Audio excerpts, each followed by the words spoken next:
RCC Noticias, emisión central. Este programa es para toda la familia. No contiene escenas de sexo ni violencia. Los menores deben estar en compañía de los padres o un adulto responsable. Contiene sistema closed caption. Este programa fue financiado con recursos del Ministerio de las TIC. RTBC Noticias, emisión central.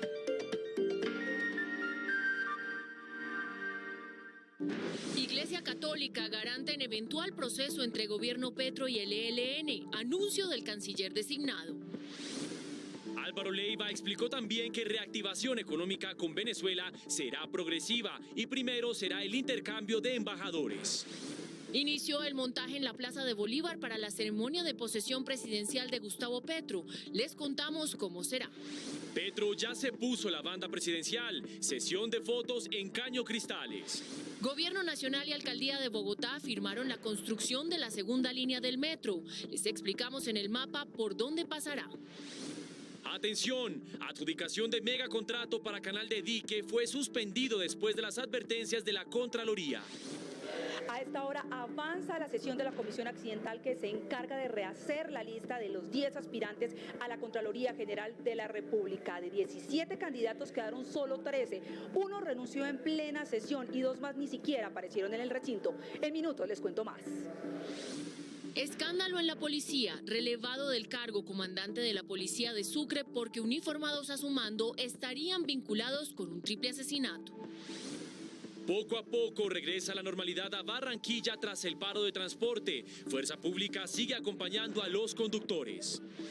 Un derrumbe tiene aislado a Briceño con el norte de Antioquia. Somos el noticiero de las regiones. Informe especial, el robo de carros, un delito de alto impacto. Con frecuencia los delincuentes utilizan extrema violencia. Tenemos cifras y casos dramáticos. Los delincuentes no respetan e ingresan a las viviendas de las víctimas para llevarse el vehículo. En este caso, al que arrojan es un niño. Este hombre dejó su vehículo en la bahía y cuando salió no estaba. En el mundo, China inició ejercicios con disparos reales de misiles tras la visita de Nancy Pelosi a Taiwán.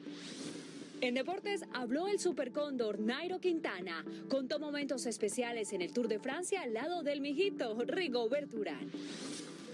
Ya viene oportunidades. Hay convocatoria para trabajar en Austria. Más adelante les contamos. Y en Cultura les contamos la historia del Teatro Santa Marta y hablamos con uno de sus protagonistas por estos días, Valeriano Lanchas.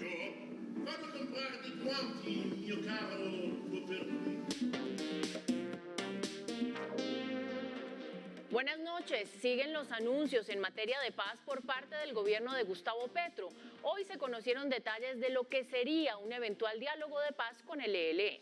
El canciller designado y encargado de los temas de paz, Álvaro Leiva Durán, anunció hoy que la Iglesia Católica será garante en esa negociación. John López tiene más detalles. John, muy buenas noches, lo escuchamos.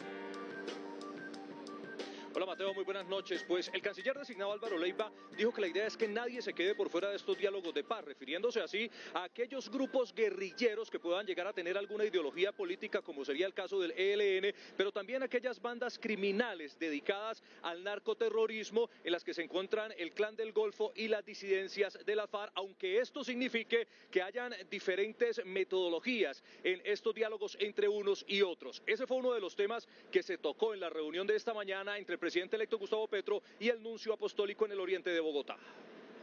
La Iglesia seguirá jugando un papel fundamental en la paz de Colombia.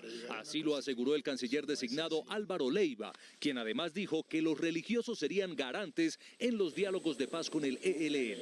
Ellos están dispuestos a colaborar en todo. Hay una tradición con respecto a los diálogos con el ELN y naturalmente los diálogos humanitarios. Sobre eventuales diálogos con las disidencias de las FARC y el Clan del Golfo, dijo que deberán acogerse a las condiciones que imponga el nuevo gobierno. Se trata de buscar una paz total. Aquí vamos a tratar de que nadie quede por fuera, lo que se busca es la tranquilidad pública. Leiva insistió en que los diálogos con grupos guerrilleros que tienen ideologías políticas serán diferentes a los que podrían sostenerse con grupos narcoterroristas. Atención, ya hay lista para la elección de Contralor. ¿Quiénes son los candidatos? Mónica García, buenas noches. Así es, la comisión accidental encargada de rehacer la lista de 10 candidatos a la Contraloría ya tiene estipulada la lista. Los candidatos son los siguientes: Elsa Yasmín González, María Fernanda Rangel, Diana Carolina Torres, Mónica Elsie Certaín, Carlos Rodríguez, Andrés Castro Franco, Víctor Andrés Salcedo, Carlos Fernando Pérez, Luis Fernando Bueno, Luis Carlos Pineda. El candidato Julio César Cárdenas no quedó en la lista. Esta fue una polémica sesión en la que hubo más de 2 horas de debate sobre si había irregularidades o no en la decisión de los presidentes del Senado y de la Cámara de Representantes de rehacer la lista de candidatos. En esa discusión, la representante de la Cámara, Jennifer Pedraza, del Partido Dignidad y el Movimiento Mira, se retiraron del recinto, mientras que Cambio Radical y Centro Democrático no se presentaron para sesionar. En otras noticias, aquí en el Congreso de la República, el presidente de la Cámara de Representantes decidió acabar con el servicio de camionetas de algunos funcionarios de aquí de la Cámara de Representantes, entre ellos la propia presidencia, las vicepresidencias, primera y segunda vicepresidencias y la secretaría y subsecretaría general. Esto dijo el presidente de la Cámara. Tendrán que devolver los vehículos que se les había asignado. Y en la misma resolución he firmado que por tiempo indefinido la Cámara de Representantes no volverá a comprar ningún tipo de vehículo en particular. Y volvemos con nuestro compañero John López. John, le pregunto qué anuncios hay relacionados con la reapertura de frontera. Mateo, el canciller designado Álvaro Leiva se refirió a este tema que es uno de los que más expectativas ha generado, sobre todo allí en la población fronteriza, diferente a lo que se pensaba y que se había dicho que sería una reapertura inmediata una vez se posesionara el presidente electo Gustavo Petro el próximo 7 de agosto. El canciller confirmó que se hará de manera gradual y progresiva. Lo primero que hay que hacer, dijo el canciller, es el intercambio de embajadores entre los dos países. La reactivación económica en la frontera con Venezuela genera expectativa. Según el canciller designado, no será un proceso inmediato. Eso no es automático, eso hay que intercambiar embajadores y demás, pero se va a hacer, definitivamente se va a hacer. Habla de las necesidades básicas de los habitantes del paso binacional. Que reactivar el aparato económico, satisfacer las necesidades diarias de una cantidad de gente que está allí, es increíble, pero eso hay que sobreponerse a esa situación. Según la Cámara de Comercio de Cúcuta, con la reapertura de la frontera serían recuperados 16.000 puestos de trabajo en norte de Santander. John, además de los anuncios hechos por el gobierno entrante, ¿qué se sabe sobre los preparativos para la posición del presidente electo Gustavo Petro? ¿Ya hay confirmados nuevos invitados? Daniela, sí, mire, esta tarde fueron confirmados 5 invitados especiales por pedido explícito del presidente electo Gustavo Petro, entre los que se encuentran un pescador del Tolima, una mujer cabeza de familia de El Quibdó, también está una mujer barrendera de Medellín, un cafetero de Caldas y un silletero de Antioquia. Pero permítame mostrarle cómo avanzan los preparativos a esta hora aquí en la Plaza de Bolívar. Esa que ustedes ven al fondo es la tarima donde el próximo domingo el presidente electo Gustavo Petro dará su primer discurso ya como presidente de la República de Colombia, una vez le sea impuesta la banda presidencial por parte del presidente del Senado, Roy Barreras. En esta otra zona que les vamos a mostrar a continuación es la zona VIP, donde se tiene preparado que estén los 200 invitados internacionales en los que se encuentran los diferentes presidentes y delegaciones. En las últimas horas se confirmó que el Congreso de Perú le negó precisamente al presidente Pedro Castillo el permiso para que viaje a Bogotá, donde tenía previsto acudir precisamente para acompañar su posesión como presidente de la República. Los congresistas afirmaron que existía un riesgo de fuga, puesto que la Fiscalía está investigando a Castillo por varios casos de posible corrupción. En total, se espera que sean 100.000 las personas que acompañen al presidente electo Gustavo Petro en las diferentes plazas, en total 7 en las que se han dispuesto medidas especiales para que sigan la transmisión de lo que será la posesión del presidente Gustavo Petro. Hay que contar un dato particular, y es que el presidente electo Gustavo Petro escogió una de las maravillas naturales que tiene Colombia, es el río Caño Cristales en la serranía de la Macarena, como pues la imagen oficial de su gobierno. En este caso, pues esta es la imagen que les presentamos a continuación. La lente del fotógrafo Mauricio Vélez fue la encargada de las imágenes. La majestuosidad de Caño Cristales fue elegida por el presidente electo Gustavo Petro como el escenario para lograr la imagen oficial de su mandato. Para llegar a la Sierra de la Macarena en Meta, Petro se trasladó en 2 aeronaves de la Policía Nacional. Al mandatario se le vio carismático y alegre. Compartió con los lugareños y con los uniformados de la policía que lo acompañaron. En uno de los momentos, al nuevo presidente le fue impuesta la banda presidencial, pero solo para lograr la imagen. Preparando la imagen oficial en la Serranía de la Macarena, la inmensidad de la biodiversidad y sus climas, la magia de Colombia, potencia mundial de la vida. De ese mismo lugar salió la imagen de su posesión. 3 mariposas que forman la bandera de Colombia. El presidente Iván Duque y la alcaldesa Claudia López firmaron el convenio de cofinanciación para la construcción de la segunda línea subterránea del metro de Bogotá y el proyecto Troncal Calle 13. Y atención a estos datos, la línea 2 tendrá una longitud de 15,5 kilómetros. Adicionalmente, con el proyecto, 2,5 millones de personas se verán beneficiadas. Y las obras comenzarán en enero de 2024 y la segunda línea será una realidad en 2032. La segunda línea tendrá un patio taller y 11 estaciones, de las cuales 10 serán subterráneas y una elevada. Su trazado pasará por Chapinero, Barrios Unidos, Engativá y Suba. Conectará al nororiente desde la calle 72 con carrera 10ª con la zona de Fontanar del Río en el occidente de la ciudad, donde quedará el patio taller. Los habitantes de Suba y Engativá llegarán al centro de Bogotá en 40 minutos máximo.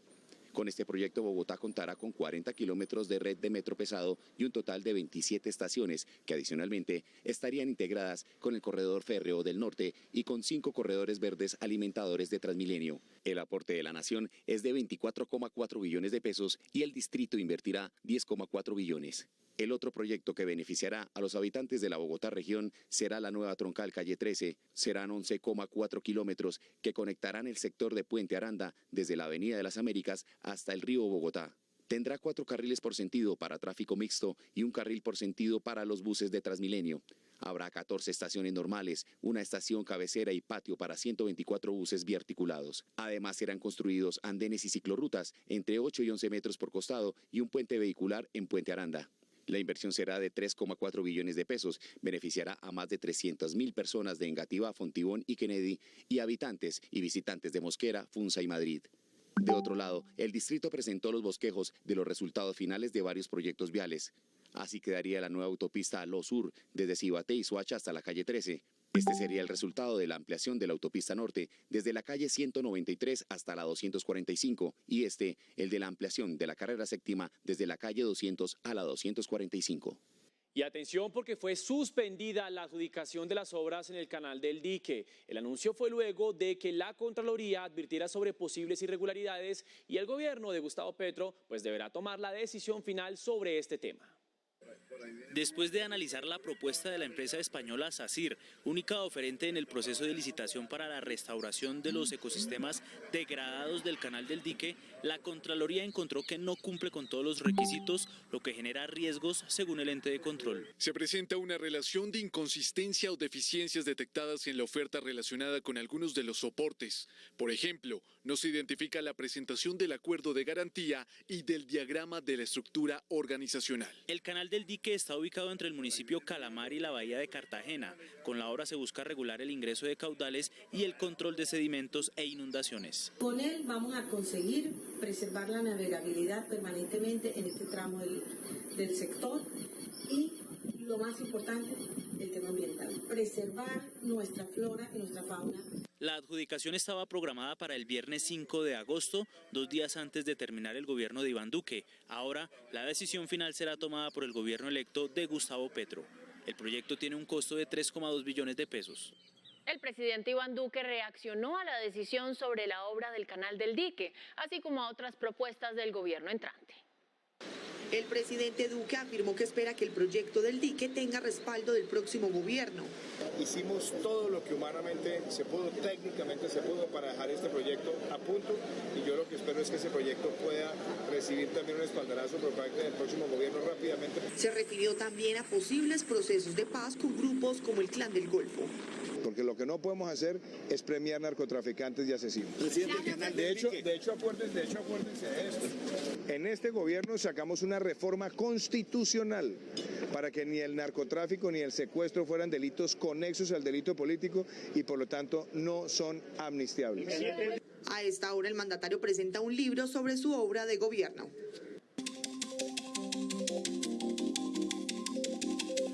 Hay escándalo en la policía por un delicado hecho en Sucre. Policías de ese departamento están vinculados a un triple homicidio. El comandante fue relevado del cargo y las víctimas son 3 jóvenes que fueron acusados del homicidio de un patrullero en San Pues, en medio del Plan Pistola. A los 45 minutos de haber pasado el hecho, ya el comandante de policía de Sucre ya estaba dando un parte de victoria, de que fueron abatidos en combate fuego cruzado 3 miembros del Clan del Golfo, que son nuestros pelados. Este hombre habla del anuncio de la policía del pasado 25 de julio, el día que asesinaron al patrullero Diego Felipe Rincón. Logran herir a estos delincuentes, los cuales son interceptados, ya malheridos y posteriormente también fallecen. Perdieron la vida estos 3 jóvenes, estudiantes del SENA de entre 24 y 26 años. 4 días después, el inspector general de la policía hizo una aclaración. Al parecer se habrían enfrentado con los presuntos agresores, quienes habrían huido heridos. Posteriormente, una patrulla logra ubicar las 3 personas heridas, siendo trasladadas al hospital donde se producen sus decesos. Las familias no creen. Dicen que esta fotografía evidencia que al momento de la detención aún estaban con vida, sin heridas. Si ellos los esposaron, los tienen reducidos al suelo y después se los llevan en las camionetas, ¿en qué momento hacen juego cruzado con ellos? Con armas, no, ellos no tienen armas ni tienen nada. Entonces después aparecen muertos en la clínica. Aseguran además que fueron torturados. Maltratados en la cara, en el cuerpo, con moretones y con unos impactos de bala en la frente y en la parte del tórax. Por todo eso, el comandante de policía departamental fue relevado del cargo y otros 8 uniformados fueron suspendidos mientras avanza la investigación. Y esta tarde se conoció un panfleto en el que supuestamente el Clan del Golfo anunció el fin del Plan Pistola. La orden a las estructuras es que no sigan los ataques a la fuerza pública. Hace 2 días se conoció una carta de alias Otoniel, quien desde la cárcel ordenaba el fin de esas hostilidades. Y en otras noticias, un sacerdote que enfrenta juicio por supuestamente abusar sexualmente de una menor de edad quedó en libertad por vencimiento de términos. El caso ocurrió en Ipiales, Nariño. Este es parte del dramático testimonio de Tatiana, hoy mayor de edad, quien cuenta cómo a sus 12 años de edad fue supuestamente víctima de abuso sexual por parte del sacerdote de su comunidad. A finales del mes de enero de 2014 las caricias fueron aumentando. Me sentaba en sus piernas, me tocaba los senos, mi vagina y mis glúteos. Según la denuncia, los abusos fueron aumentando. Después de unos días, el sacerdote empezó a abusar de mí sexualmente y al final de cada abuso me manifestaba que no tenía que decirle nada a nadie de lo que estaba pasando. Hoy, después de 2 años de haber sido capturado, un juez le otorgó libertad a Aníbal Belalcázar por vencimiento de términos. El sacerdote durante todo el proceso judicial tuvo más de 3 abogados, pero uno de los fiscales se declaró impedido, pasaron a otra fiscal, ella como que se iba de vacaciones. El caso está siendo investigado por el Vaticano para determinar si Belalcázar es expulsado de la iglesia. Ella teme por la integridad tanto suya como de su familia. Los hechos fueron dados a conocer cuando en Cibaté, Cundinamarca, un juez decidió enviar a otro sacerdote a la cárcel, investigado también por supuestamente abusar de una menor de edad. Con el 80% de la operación reiniciaron las actividades del transporte público colectivo allí en Barranquilla. Las autoridades también capturaron a alias Maldad, quien estaría detrás de hurtos y extorsiones a transportadores. Este informe es de José David Oquendo, periodista de la Radio Nacional de Colombia. En Barranquilla se completó la reactivación del sistema de transporte público tradicional y también del masivo, la cual inició ayer luego de 2 días de parálisis debido a la inseguridad en el distrito. El general Julio González, comandante de la Regional 8 de la Policía, se refirió al despliegue de uniformados en las zonas consideradas críticas. En el marco de la intervención que venimos desarrollando en la ciudad de Barranquilla, se logró la captura de alias Maldad. Este sujeto es un cabecilla de los costeños, el que se dedica precisamente al hurto, al homicidio y a extorsionar a comerciantes y también a transportadores. Y en cuanto al ejército, 250 soldados están haciendo parte de los operativos que buscan garantizar la seguridad de los conductores luego de que 3 de ellos fuesen asesinados la semana pasada y también de los usuarios de las rutas de transporte público. Capturaron a un hombre que protagonizó un brutal caso de maltrato animal en San Andrés. Utilizaba un perro como carnada de tiburones. Jani Castro, periodista de Radio Nacional, nos cuenta más. Y en San Andrés la noticia es que las autoridades pidieron respeto por los animales. Investigan un hecho que en las últimas horas fue viral en redes sociales, en donde se lanza un perro a 3 tiburones dentro del mar. Dicen que buscarán una pena ejemplar.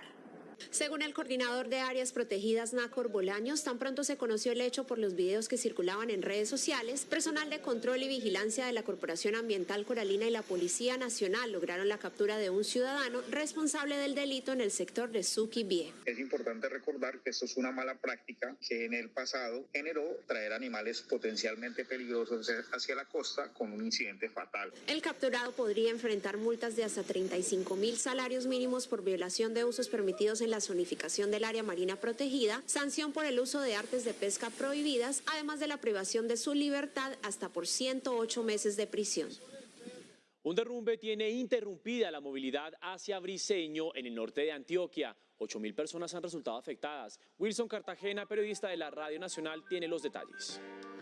En el municipio de Briceño, ubicado en la subregión norte de Antioquia, un derrumbe que ocasionó la pérdida de la banca en su vía principal tiene interrumpida la movilidad de al menos 8.000 personas de la zona urbana y rural, quienes incluso temen por un posible desabastecimiento. Desde la alcaldía evalúan las intervenciones a las que se les puede dar prioridad de apertura. Según funcionarios, a las obras de mayor complejidad esperarán a la gobernación de Antioquia, quien apoyará con maquinaria amarilla. Radio Nacional de Colombia y RTVC Noticias, conectados 24/7. Hay paso a un solo carril en 6 puntos de la vía panamericana entre Risaralda y Chocó por deslizamientos de tierra. Más noticias de nuestras regiones con los periodistas de la Radio Nacional. Las constantes lluvias que se vienen presentando en esta zona del país han hecho que se incrementen los niveles de los ríos Atrato, Napipí y Opogadó, lo cual tiene en emergencia a 13 comunidades de este municipio, siendo las más afectadas Napipí y Puerto Conto. Esta última requiere de reubicación urgente. Debajo de las aguas del río Ariari quedaron varias hectáreas de cultivos en Puerto Lleras Meta. La comunidad pide ayuda para la reparación del jarillón, que ya completa un año sin reparación. La estructura tiene una afectación de casi el 60%. Unos 700, 800 damnificados y miles de hectáreas afectadas de toda clase de cultivos, desde maracuyá, arroz, ganadería, palma, cacao, plátano, lo que fuere. Y esta vaina 7 u 8 veces al año tiene quebrado a medio mundo. En el municipio de Simití, sur de Bolívar, las lluvias de las últimas horas dejaron incomunicados al corregimiento de Garzal y 6 veredas más, afectando a por lo menos 1.200 personas. Las autoridades locales de Simití hacen un llamado al gobierno nacional, puesto que el 80% de los jarellones carreteables se encuentran en estado crítico y mientras tanto el nivel del río Magdalena sigue en aumento. La violencia en el robo de carros en Colombia ha aumentado significativamente. Las grabaciones y denuncias así lo demuestran. Los delincuentes amenazan e intimidan, pero no dudan en agredir ante cualquier asomo de resistencia. De eso hablaremos hoy en nuestro informe especial. En los próximos minutos veremos primero los testimonios de las víctimas y los videos de cómo se ejecutaron esos robos. Segundo, los investigadores de la SIJIN muestran las técnicas de ataque por parte de las bandas de delincuentes y sus modalidades. Y por último hablamos con expertos en seguridad y visitamos una de las zonas donde se consiguen fácilmente autopartes más económicas. Iniciamos. Bogotá, Barranquilla, Medellín y Cali son, según información de la policía, las ciudades que registran el mayor número de robos y con el uso indiscriminado de cuchillos o armas de fuego. Daniela, cada hora y media en Colombia se roban un carro. Conocimos la historia de 3 ciudadanos a quienes les robaron sus vehículos. Pues en uno de los casos arrojaron a un niño que se encontraba en el automóvil y en los otros utilizaron armas de fuego y cuchillos para intimidar a las víctimas. Estar amenazada con un arma de fuego en la cabeza en el garaje de su propia casa o rodeada de delincuentes al parquear su carro, o llegar a casa y ver cómo golpean a su hijo de tan solo 12 años, tirándolo al piso y todo por robar un carro, solo genera miedo, rabia, frustración, impotencia. Son algunos de los sentimientos de las víctimas del robo de un vehículo. John Manuel Gómez Naranjo fue víctima de una de estas bandas delincuenciales. Él trabaja como conductor para una aplicación móvil. A las 11 de la noche de ese 10 de junio entró a su celular la solicitud de un servicio. Llegó al barrio Quirigua, en donde recogió a 3 hombres que iban hasta el hospital de Engativá. Pero a los pocos minutos de iniciar el recorrido, los delincuentes le pegaron con el mango de un arma de fuego, lo intentaron ahorcar y lo mandaron de un golpe a la silla trasera del carro. Y la camisa pues quedó vuelta nada también de los jalonazos, ¿no? Y pues yo acostado sentía como yo estaba lavando el asiento en sangre porque yo sentía como me bajaba la sangre. O sea, me amarraron las manos y el que estaba al lado de abajo, sentado, me amarró los pies. Y no sé de dónde sacaron también como una vaina y me la pusieron en la boca. O sea, me amordazaron. Entonces, el que estaba así como en la parte del tronco mío, me puso la chaqueta y se sentó encima mío y no me dejaban respirar. Yo lo empujaba como para arriba y yo le decía, déjeme respirar, hermano, déjeme respirar. Entonces me decían, cállese, cállese. Y ya huele a formol. Cuando me dijo eso, pues yo dije, uy, hasta aquí llegué yo. 30 minutos duró aproximadamente el recorrido que por poco le cuesta la vida a John. Golpeado y amordazado, lo lanzaron al humedal Jaboque con el propósito que se ahogara. Como pudo, John salió del agua, se desamarró los pies y trató de correr detrás de su carro, pero nunca lo alcanzó.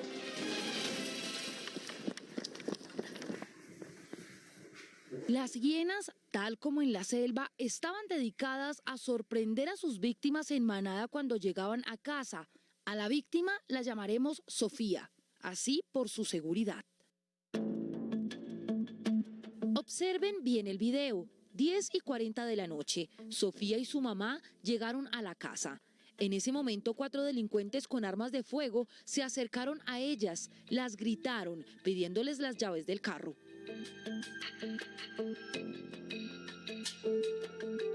Entraron, nos cerraron la puerta. Al cerrar la puerta le decían, tírese al piso, que le vamos a pegar un tiro y ya por favor, llévense todo, no vamos a hacer nada. Mi esposo está arriba y va a ocurrir una tragedia, llévenselo. Yo en ese momento me di cuenta por el espejo que venía alguien raro y alcancé a cerrar, pero obviamente al ver a mi mamá encañonada me dio muchísimo miedo, porque como se ven en televisión, en noticias que roban, que en los carros, siempre hemos dicho, si algún día nos roban, arranque. Pero no pude, o sea, el miedo de ver a mi mamá ahí encañonada me ganó. Esta banda de las hienas fue desmantelada. La SIJIN capturó a los 4 delincuentes quienes en un año habían robado más de 1.000 millones de pesos en vehículos. Hace un mes, a esta hora, José Luis Pedraza estaba en misa y como muchos fieles dejó su vehículo aquí, en esta zona, donde es normal estacionar y donde siempre hay alguien que los cuida por unas cuantas monedas. Al salir de la Eucaristía, su camioneta ya no estaba, se la habían robado. Pues en estas bahías por lo general está una persona que cuida los vehículos, que cuida, entre comillas, porque cuando yo salgo a las 6:45, la señora me dice que el vehículo se lo había llevado el señor, pero si el señor soy yo soy el dueño del vehículo. Ellos se lo llevaron hace 10 minutos, entonces realmente no hay nadie, nadie cuida el carro. Aquí hay una persona que cobra, pero no cuida los carros. La camioneta es una Ford Ranger modelo 2009 de color gris. Ese carro está valuado en 40 millones de pesos en este momento. ¿Usted lo pagó de contado todavía? No, todavía estoy pagando el vehículo. José Luis con mucho trabajo sacó un crédito para comprar su camioneta, que a pesar del robo sigue pagando con mensualidades de 500.000 pesos. Además, tiene que destinar 200.000 pesos más para movilizarse en Transmilenio. En Colombia incrementó el robo de vehículos. De 4.704 el año pasado, pasó a 4.916 este año. Estas cifras comprenden el periodo de enero a junio. Cundinamarca, Valle del Cauca y Antioquia son departamentos que suman más del 40% de los robos de carros en todo el país. Aunque la venta de autopartes de segunda no está permitida legalmente, en el mercado negro las piezas de vehículos más vendidas son llantas y baterías, pastillas de frenos, lunetas de los espejos y las luces. Y los días en que se producen el mayor número de robos en Bogotá son martes, miércoles y jueves en horas de la noche. Este año, el mes en el que se registró el mayor robo de vehículos fue en abril. En total, fueron 1.143 y los colores más atractivos para los delincuentes son el blanco, el rojo y el negro. Los investigadores de la SIJIN nos contaron que las bandas delincuenciales estudian los horarios de salida y de llegada de sus víctimas con un mes de anticipación. La policía también nos contó que los delincuentes en muchos casos se acercan amistosamente como parte del engaño.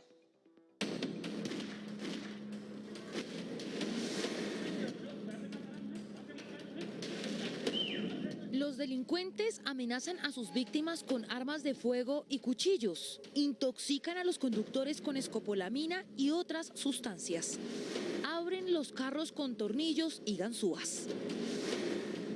La banda Las Hienas fue la última banda capturada por la SIJIN. Observen cómo sorprenden a esta mujer cuando está guardando la camioneta en su casa.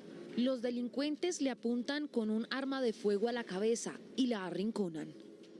Luego proceden a llevarse la camioneta. Sin embargo, uno de los delincuentes baja a un niño que estaba dentro de este carro para poder emprender la huida con el resto de la banda. Muy recurrente que este tipo de hechos se presente con mayor violencia cada vez. Lo que se ha evidenciado que son estadísticamente hay en Gativá, es una de las localidades donde más se presenta el hurto en la modalidad de atraco. Según las estadísticas de la Policía Metropolitana y la Secretaría de Seguridad, al día se roban 9 vehículos, es decir, uno cada 2 horas y media. En este otro video se observa un hombre que simula estar perdido frente a esta casa, pero es solamente una distracción para que los otros delincuentes puedan atacar en manada con armas de fuego a sus víctimas mientras guardaban el carro. Escuchen atentamente lo que dicen los atracadores.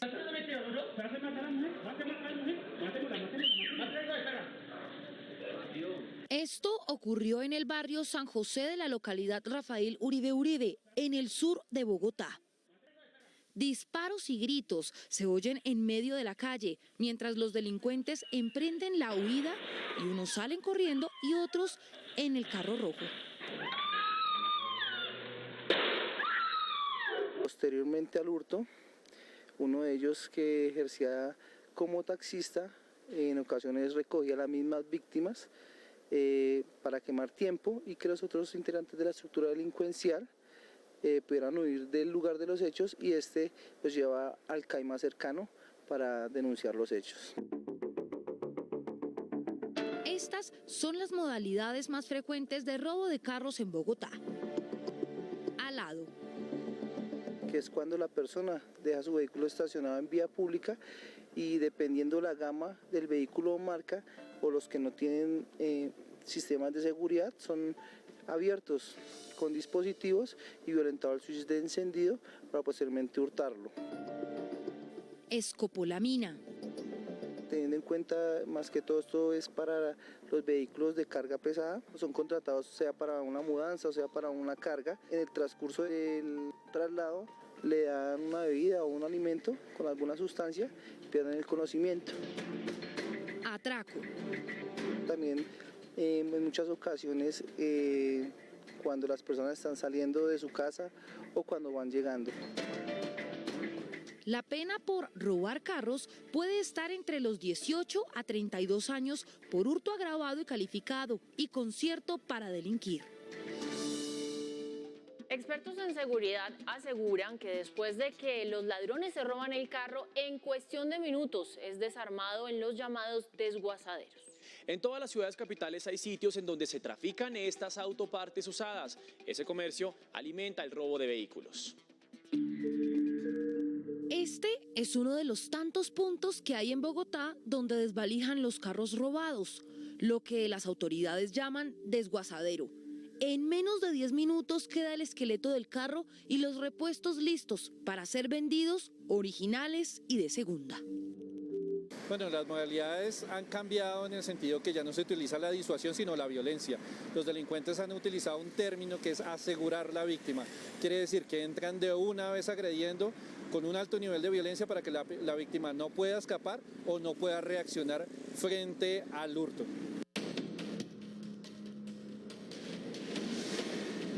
Nos encontramos en el 7 de agosto, un lugar donde los dueños de vehículos pueden encontrar cualquier repuesto para su carro, nuevo y original o de segunda y original.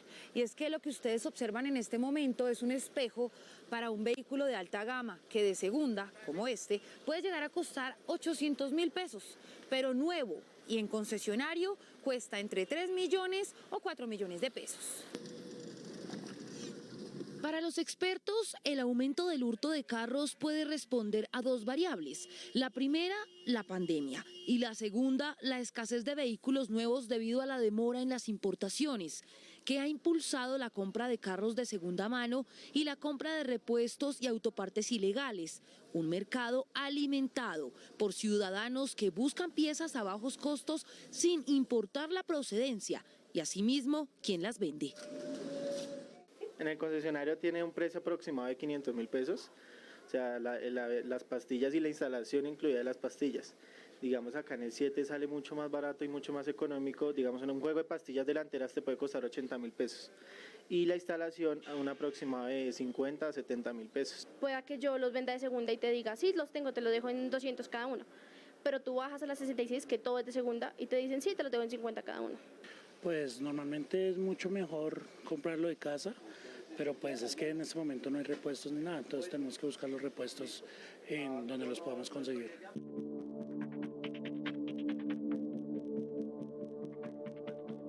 Las ciudades donde más hurtan vehículos en Colombia son en su orden Bogotá, Medellín, Cali. Por supuesto, por el tamaño de la economía, por el tamaño de la población y por supuesto por unos flagelos asociados a unas bandas criminales que se han enquistado en la economía del país. La localidad de Kennedy registra el mayor número de casos de hurto de carros este año. Allí se han reportado 433 de estos robos. Luego siguen Engativá con 260 y Puente Aranda, que llegó a la mitad del año con 173 carros robados. Por otro lado está Suba con 172. Bosa lleva 137 y finalmente Ciudad Bolívar, que llegó a los 156 reportes. Según las autoridades, 16 bandas delincuenciales dedicadas al hurto de carros fueron desmanteladas y 125 personas capturadas en el 2022.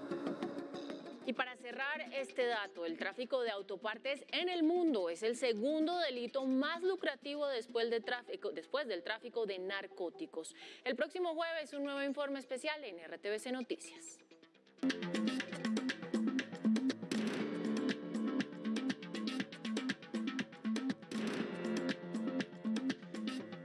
Hablemos de lo que pasa en el mundo. Un día después de la polémica visita a Taiwán de la presidenta del Congreso de Estados Unidos, Nancy Pelosi, China inició maniobras militares con fuego real alrededor de la isla. Pelosi continuó su gira por Corea del Sur y aterrizó esta noche en Japón. Este es el efecto Pelosi. El zigzagueo entre aliados de Washington de la presidenta de la Cámara de Representantes de Estados Unidos por Asia fue casi sísmico. Se trata de un interés estatal de los Estados Unidos por reflejar ante el mundo y sobre todo ante la República Popular China que los Estados Unidos no se arredran, no se intimidan. Los menos de 1.400 minutos que destinó para de cuerpo presente apoyar la vocación democrática e independiente de esa isla dio esta apariencia al clímax de la tensión de la oficina oval con Beijing. Podrían estar llegando en este momento a la conclusión de que los Estados Unidos se encuentran tan débiles en todo el mundo que no pudieron defender a Ucrania de Rusia y que ahora tampoco podrán defender a Taiwán en caso de que ellos, los chinos, la invadan para lograr justamente esa reunificación. El ballet de misiles de altísima precisión del ejército chino, el más grande del mundo en el estrecho que separa al gigante asiático de Taiwán, la tornó en el nervio más sensible de Asia. Los ejercicios militares en curso consiguieron que más de 900 vuelos y barcos desviaran su ruta y por ende el cierre de esos espacios. Ese es el gran problema mundial en este momento, que por ese error de cálculo de China se pudiera desatar entonces una conflagración entre las dos grandes potencias. El caminar de Pelosi por Asia fue tan contundente que la que sería una rutinaria gira reacomodó y tensó a toda una región y consiguió ser el pulso de poderes de turno.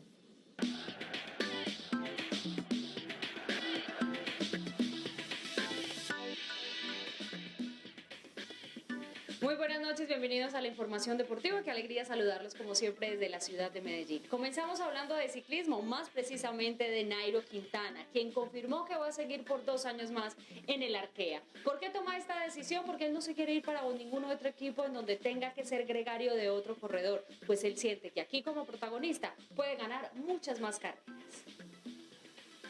Vamos a hacer una vuelta a España espectacular. Luego de esas palabras, Nairo Quintana también acabó con la especulación de una posible salida del Arkea. Estamos en negociación para hacer el nuevo contrato. Hay una razón de peso por la cual decidió quedarse en la escuadra que ha confiado en él. Arkea, desde que hace 4 años tuvo interés en mí, me acogieron verdaderamente con mucho cariño y he hecho una gran familia, así que salir a buscar otro en este momento ha sido bastante difícil. Mientras los otros equipos apuestan por los jóvenes, Nairo sigue sintiendo su instinto competitivo intacto. Luego pues dicen que no, que ya me comienzan a salir canas, que ya no sirvo para ganar, pero les digo, si este año en todas las carreras en las que he estado entre los 10 primeros. Ahora asume la responsabilidad del Arkea para la Vuelta a España y además el boyacense confirmó que el equipo francés ya fichó 3 gregarios de lujo para el 2023. Y seguimos hablando de ciclismo porque la Vuelta a Burgos que ustedes disfrutan a través de nuestra pantalla de Señal Colombia tiene nuevo líder. El colombiano Santiago Buitrago le cedió la camiseta al francés Pavel Sivakov y todo el resumen y todos los detalles de lo que sucedió en la jornada de hoy nos lo tiene nuestra especialista, Georgina Ruiz Andova. La subida al picón blanco de categoría especial marcó un cambio de liderato en la clasificación general de la Vuelta a Burgos en la etapa 3. El puerto más difícil del día, que culminó a 40 kilómetros de la meta, fue plataforma para el ataque de Ineos Grenadiers, primero con Tao Gegenhardt y después con Pavel Sivakov. Miguel Ángel López llegó con él para culminar el puerto, pero en el descenso el corredor francés dejó cortado al colombiano. En el grupo de favoritos, el líder Santiago Buitrago se quedó solo con Germán Persteiner, pero fueron el Bora Hansgrohe y el Education Easy Post los equipos encargados mayormente de la persecución. Sivakov se fue con un hombre de la fuga original del día, Bastien Tronchon del AG2R Citroën, quien fue el ganador de etapa, mientras que el corredor de Ineos Grenadiers se agenció la general, ahora por 23 segundos delante de Buitrago en la segunda casilla. Esteban Chávez ascendió al 6º lugar. Este viernes la etapa 5 no tiene puertos de montaña categorizados, pero sí un terreno escarpado rumbo a la llegada en Clunia. La transmisión de la Vuelta a Burgos la tiene Señal Colombia desde las 8:30 de la mañana.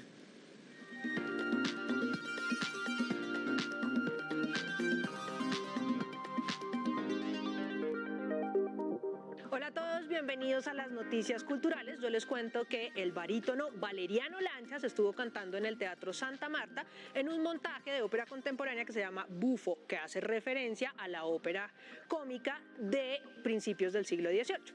Pues bueno, resulta que el duque de Misión, Jairo Patiño, estuvo allá y se encontró 2 historias. Primero, la de Valeriano, por supuesto, y segundo, la del teatro. Al parecer, el Teatro Santa Marta está siendo reinaugurado porque ya estaba prácticamente convertido en un comercio en el que la gente iba a comprar ropa, mientras que era una joya que había que conservar. Así que veamos cómo le fue. De entre tantos papeles y obras y una vida llena de arte lírico, a Valeriano Lanchas no le había pasado reinaugurar un teatro, hacer que a las tablas y a las tramoyas y a los telones regresara el arte.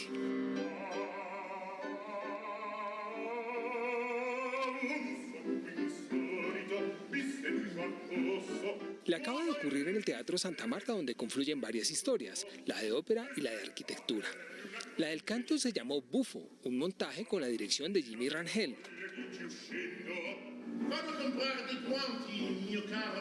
Es una antología de 9 papeles memorables, 9 fragmentos de obras completas, aquí resumidos y cantados por el bajo barítono, mientras 3 bailarines contemporáneos recrean un simbolismo y una quietud que podría ser la del teatro kabuki.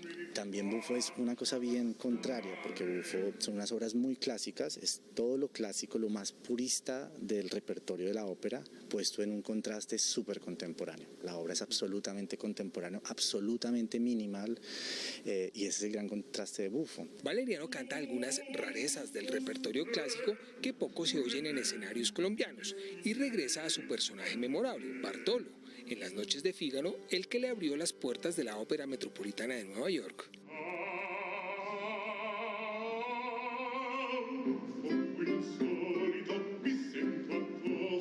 Pero además de la historia del artista está la del escenario. El Teatro Santa Marta fue inaugurado en 1949. Tras décadas de arte y cultura se convirtió en un almacén de ropa interior femenina. De esa cotidianidad de abandono y comercio fue rescatado. Este teatro es un teatro clásico con una arquitectura deco hermosa. Fue restaurado en una gestión que empezó en las anteriores alcaldías de Santa Marta, donde tuvo mucho que ver el gobierno nacional. El proyecto de recuperación fue largo y hoy es uno de los más modernos de la región. Tiene una tramoya muy completa, un equipo de audio, de iluminación, digamos que todas las instalaciones del teatro han sido adecuadas, con salas alternas, con una terraza para hacer otro tipo de eventos y pues una sala bien dotada técnica y estructuralmente para recibir grandes espectáculos. Con toda la capacidad para recibir la voz de Lanchas o el piano de Jonathan Sutherland.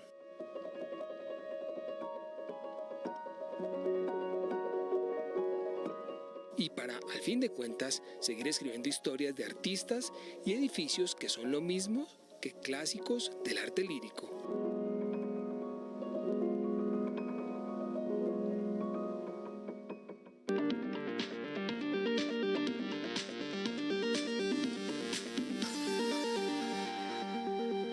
Definitivamente los supermercados Justo y Bueno no van más. Hoy la Superintendencia de Sociedades ordenó la liquidación de la compañía porque no hubo ofertas para salvarla.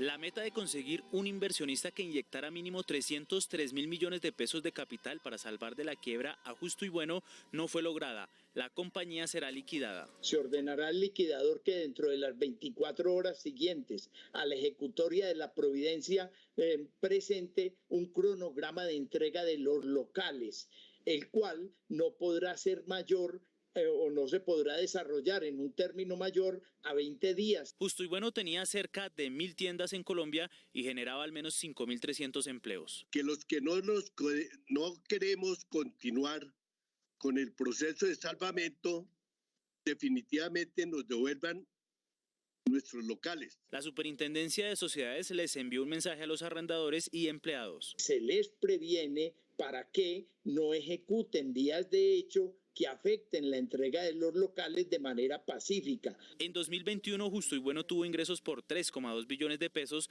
pero perdió 250.000 millones.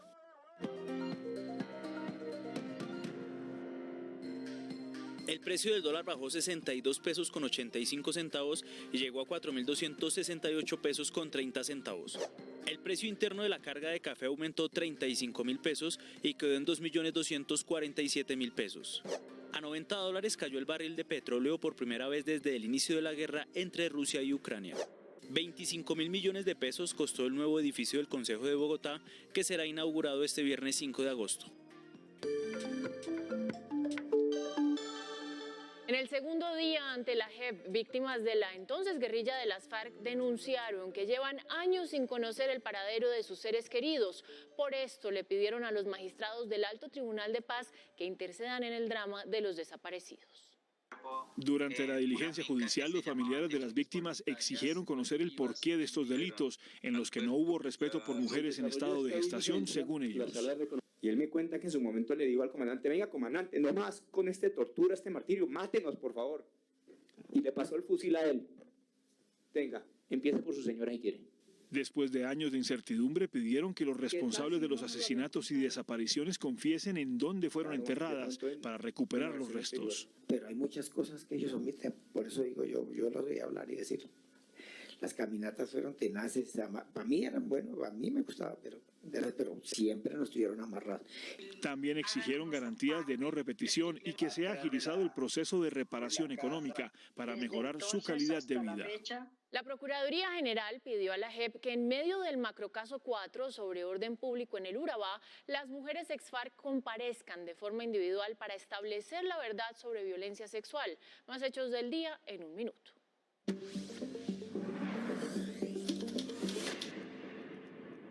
La Comisión de la Verdad confirmó que para la elaboración del informe final recibió documentos de Estados Unidos en los que fueron incluidos temas como el origen del paramilitarismo, el Plan Colombia y el narcotráfico. De otro lado, hoy hicieron entrega del informe final a la Sala Plena de la Corte Constitucional. A la cárcel fueron enviadas 6 personas señaladas de integrar una banda dedicada a la tala de árboles en una zona de reserva forestal en inmediaciones del río Magdalena. La Corte Suprema declaró inimputable a una mujer que asesinó a sus 3 hijos, argumentando que para la época de los hechos sufría un trastorno esquizoafectivo y se encontraba en medio de una crisis psicótica. La mujer será internada en un centro psiquiátrico por 20 años. Un juez envió a la cárcel a 4 personas señaladas de enviar droga en contenedores hacia Chile, Ecuador y otros países. La red que integraban, al parecer, tenía zonas de producción y acopio en Corinto, Cauca.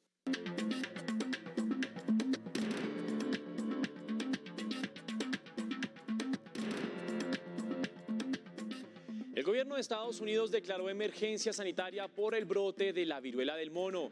Con 6.500 contagiados, es el país con mayor número de casos confirmados. Más noticias del mundo a continuación. La justicia venezolana condenó al exdiputado Juan Requesens y a otros 16 opositores al régimen chavista por su presunta vinculación a un atentado contra el presidente Nicolás Maduro hace 4 años.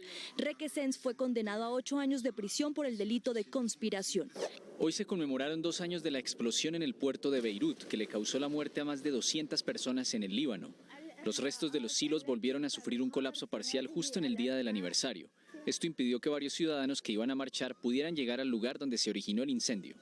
Las labores de búsqueda de los 10 mineros que quedaron atrapados tras un derrumbe en una mina de carbón en el municipio de Sabinas, en el norte de México, continúan sin mayores avances. En el sitio se realizan trabajos de desagüe y bombeo del agua de los 3 pozos colapsados para intentar encontrar con vida a los mineros.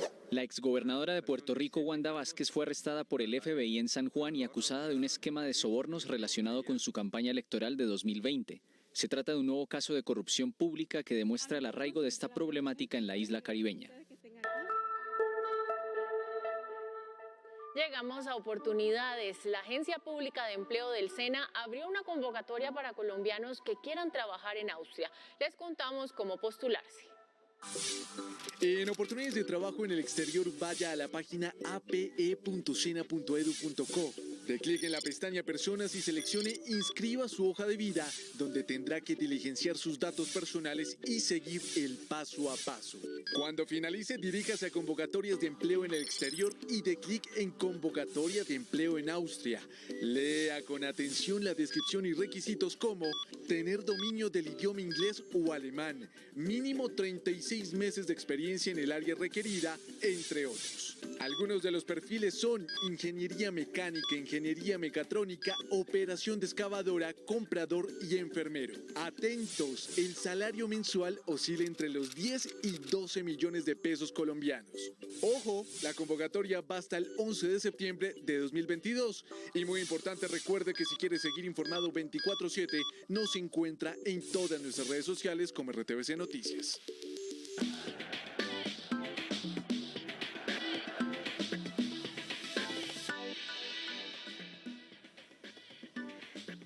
La tenista colombiana María Camila Osorio tuvo un muy buen partido en el WTA de Washington en los octavos de final, pero lastimosamente perdió en un partido que duró casi 3 horas ante la británica Raducanu. Con esta información nosotros comenzamos nuestro resumen deportivo del día.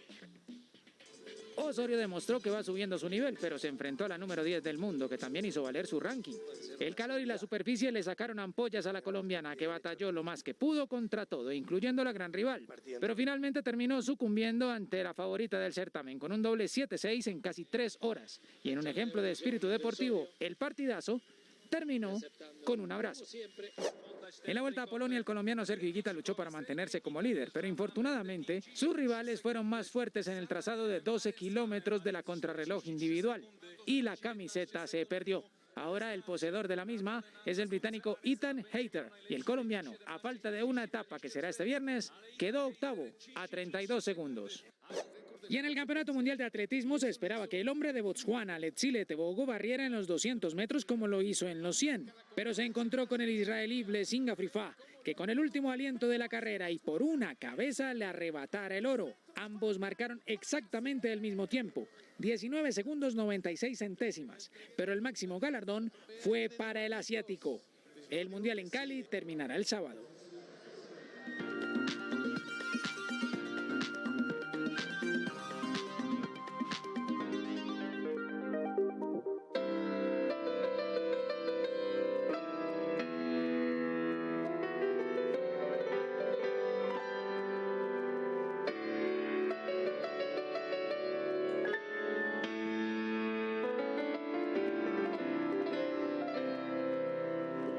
Así comienza una de las áreas más famosas de la ópera El Barbero de Sevilla. Esta área se llama Fígaro y por muchos años fue el caballito de batalla de Valeriano Lanchas, que es barítono y tiene un color de voz que está hecho para cantar esta música. Pues resulta que con él estuvo hablando ahora sí nuestro duque de emisión y le preguntó cómo es eso de inaugurar un teatro. Hablaron de su carrera, hablaron de ópera, mejor dicho, vean esto.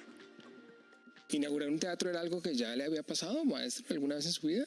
Bueno, reinaugurar, no. O sea, volver a hacer una nueva producción en un teatro que ya había tenido su historia y su prestigio y que había estado cerrado, como el Teatro Santa Marta, y ser parte de la primera producción y de el nuevo aire y la nueva vida que tiene, pues es una primera vez. ¿Usted recuerda cuándo fue la primera vez que se paró en un escenario de un teatro? Por supuesto. 18 de agosto de 1994. ¿Y qué cantó? ¿Qué pasó? El Barbero de Sevilla, en el Colón de Bogotá. Canté Fiorello con un papel pequeño. ¿Y cómo fue ese momento? Inolvidable. Mira, te puedo decir la fecha, cierro los ojos y me veo ahí parado. Yo había querido ser cantante desde los 6 años y pude hacer mi debut a los 17, muy temprano, en un papel pequeño. Y me acuerdo que salí, obviamente, asustadísimo. Yo siempre salgo con mucho respeto al escenario, pero imagínate si uno a los 46 años sale con respetico, a los 17 sin ninguna experiencia, pues era lanzarse a una piscina de tiburones. Pero entonces me acuerdo mucho que mi papel aparecía un poquito al principio y cuando ya salí y canté lo que tenía que cantar, me dio unas ganas de llorar, se me aguaron los ojos y dije, pase lo que pase en la vida de aquí en adelante, ya canté una ópera.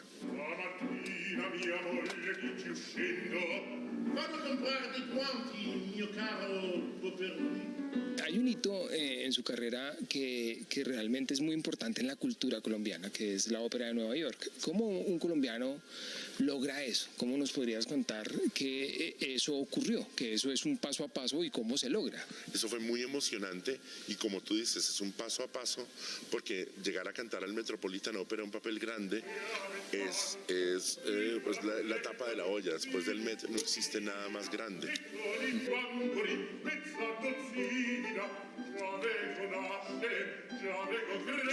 Y es muy emocionante. Yo creo que el camino siempre va día a día. O sea que se avanza cada día un poquito. Y yo llegué al Met antes de cumplir 40 años. Era como mi meta, porque yo estudié en Filadelfia y yo iba a mis clases de canto en Nueva York. Y cuando yo me bajaba del metro, pasaba frente al Metropolitan, Y entonces era un proceso que primero cuando uno es estudiante pasa así frente al MET, después pasan los años y la carrera empieza y uno pasa así, después uno va llegando a los 40 y pasa así, y después debutas y vuelves a pasar así, das el círculo entero. Entonces es muy importante porque yo debuté en El Barbero de Sevilla, que era la primera ópera, esta vez como Bartolo, en una producción grande en el Metropolitan. Es muy emocionante estar parado en ese escenario.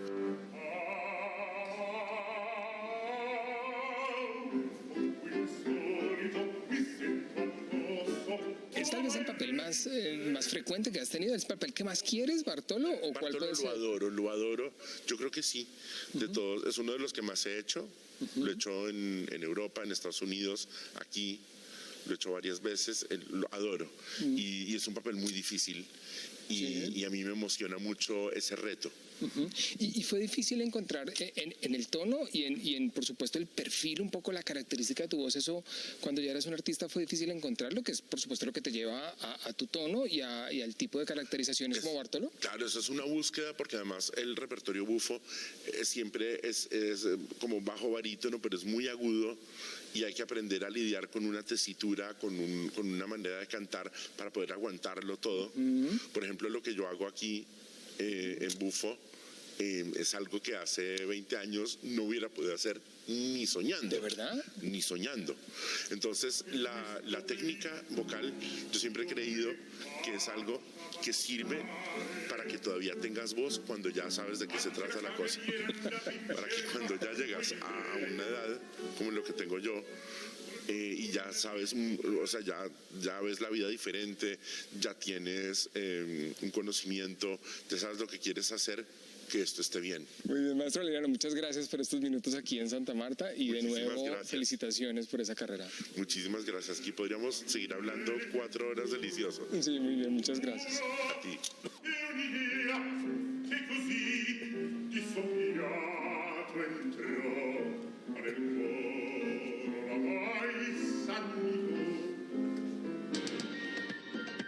RTBC Noticias, emisión central.